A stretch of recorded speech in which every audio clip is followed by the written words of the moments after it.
It's hard to pinpoint a single piece of regulation, etc., because it's a very much an integrated system, and we see a consistent theme that we've moved from crisis. We're now into the implementation of our reform agenda.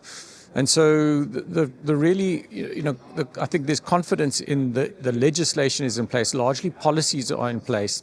The regulatory gaps is where the implementation is showing cracks, and that's typically around how do we implement the market. There's a number of issues related to pricing, the changing environment of traders, the launch of the wholesale market, the tariff unbundling. That is one specific focus area. The other one is obviously grid. So how do we expand the grid at pace, in finance, investment, the role of private sector in grid? Those two elements, I think, is really where the major focus has to be to keep the system investment moving at a consistent pace and keep industry growing, and make sure that we're connecting enough new generation as we move towards 2030. I don't think there's a specific regulatory barrier that is not being dealt with, but it does take time. And so it's the integration of, for example, the tariff unbundling, the formation of the vesting contracts, the launch of the wholesale market. I think what is a bigger issue overall is the changing role of state. And we see this both in the regulator, in the ministry, in Eskom, the unbundling of Eskom. These organizations are all largely still built around historic integrated models, and now moving into very liberalized competitive models, need to change structure, new technologies, new regulation, and so adapting to that, the new formation of structures, the new skills, the new processes, new policies, all of these are really challenging. And I think that's where we're at now in terms of what's holding back implementation.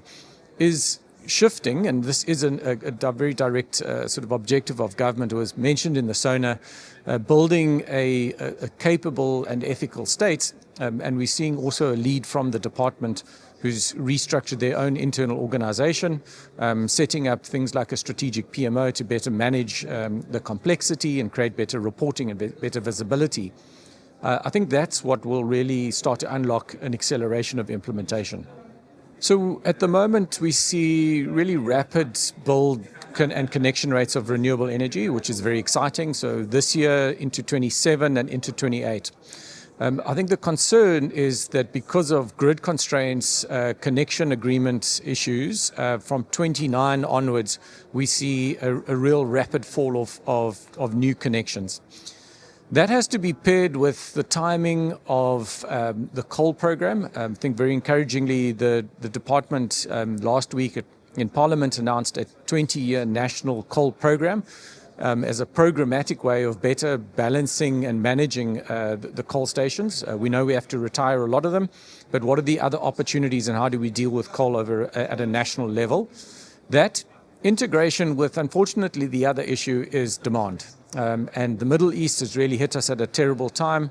I think we were looking at a great sort of year, almost double historic GDP growth this year, which is now back down to 1%. So let's really hope that we get through the Middle East crisis quickly. We must still stimulate pockets of industrialization and pockets of demand, data centers, things like that. But if we see demand coming back, we can keep the renewables development sort of moving forward, better balance coal. I think system security is positive, and we can definitely maintain that right through 2030 and beyond. But I don't think we're actually in an oversupply position at the moment in the short term.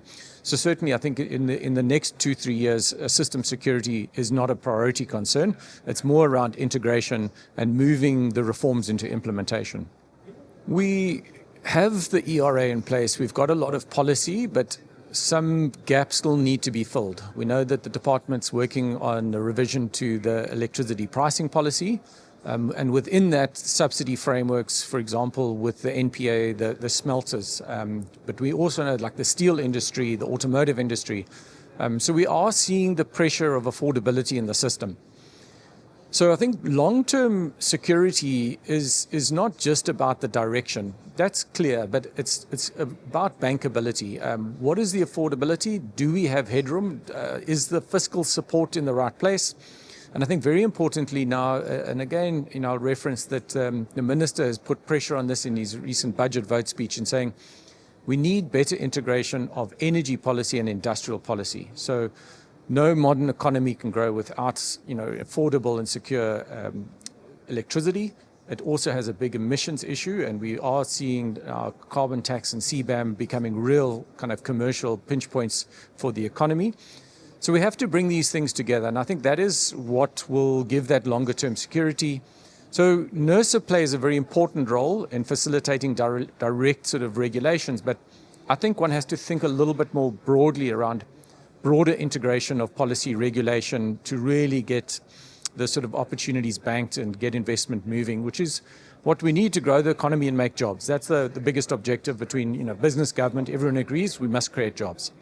The reform agenda really has to be kind of integrated, and I think there's been strong calls and movements towards, we came out of load shedding, very much crisis mode, went into through the Energy Action Plan and NECOM, the Energy Crisis Committee. We did a lot of siloed work around reform design, deregulation, moving very quickly.